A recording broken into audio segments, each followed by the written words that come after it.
Hello, and welcome back. I'm going to take you to a few places that I found while poking around Romania.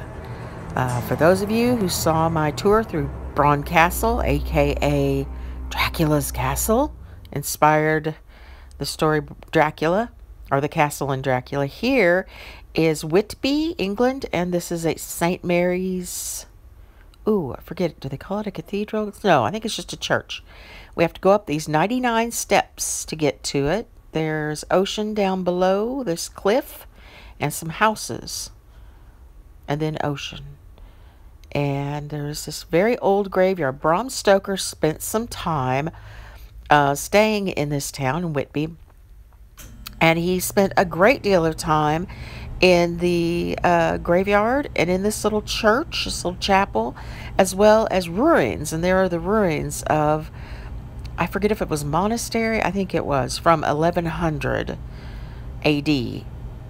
And, I mean, look how creepy. Seriously, it must be very atmospheric. Because it is built on the edge of a cliff. Just wind erosion, I guess, is causing, the dirt to go away. Once in a while, a casket flops out of the ground and into the valley below. This is the church. Inside the church, it's very odd. Each pew would be owned by a parishioner or a family. Hi, fella. This is the 3-story altar. The priest would go up there to give his sermons, and that just talks about it. Each pew is in its own funny little box, and they said they had to cover them because the soot from the houses below would get the pews dirty.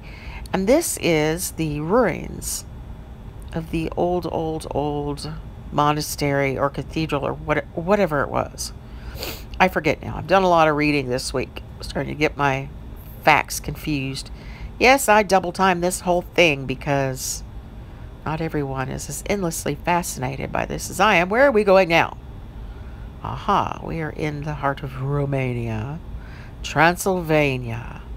And this is the fortress of Vlad Tepes, a.k.a. Vlad the Impaler, a.k.a. the real Dracula. These are just some shots that were there, some photos that I thought might give you a little better idea than the photospheres. Yeah, it's really fast. It goes by quickly. And here's this great shot of 2 impaled fellas. I don't know what they did wrong. Maybe nothing. But it's gone right up the keister. And this person by the lake, I don't know what the hell's going on. I was just laughed a lot at that. This is the monastery out in a little lake.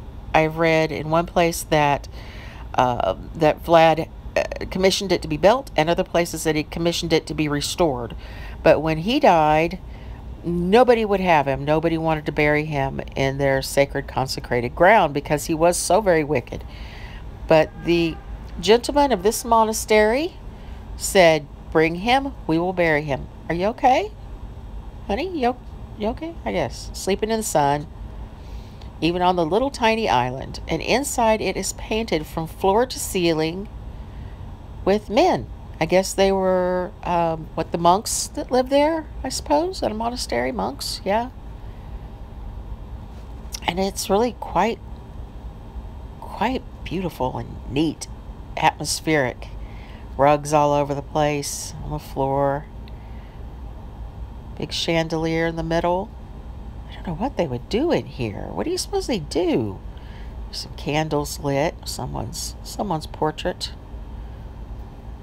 So, yeah, he's supposedly buried somewhere in or under the building.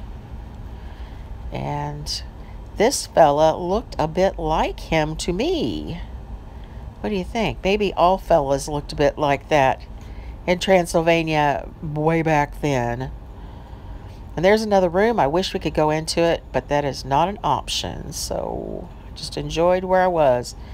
Now this lake is, okay, it's the one near Vlad's place, and this is Dracula Camping.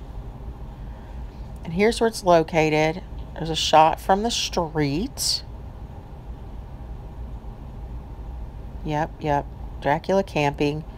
And here's a quick little slideshow of the accommodations, what you can be expecting if you are to go and stay there. Looks like they have a nice time. Looks like a pretty warm, cordial place. Kind of hard to tell. And then we can go to vampire camping up the road. And that, my friends, seems that vampire camping is not quite as luxurious as Dracula camping. So you got to bring your own everything. Everything. There's not a padded surface in the whole joint, except for those very unsexy beds. Pushed together. Look at that. Just kick back, get comfortable, enjoy your stay at vampire camping. Now, at the Dracula campgrounds, they have, nice places to eat outside, and there's a whole inside, but I didn't want to bore you with that. There wasn't anything spectacular. But in the garden, there's a statue of Vlad on his horse. And that was about all I could find of real interest having to do with the legend of Dracula and or the real Dracula, Vlad Tepes. I hope that you have enjoyed this little Halloween special of mine. Come back on actual Halloween where I have a real doozy. It's a true story, something you've never heard before. And if you have a soul at all, it's going to creep you out. See you then.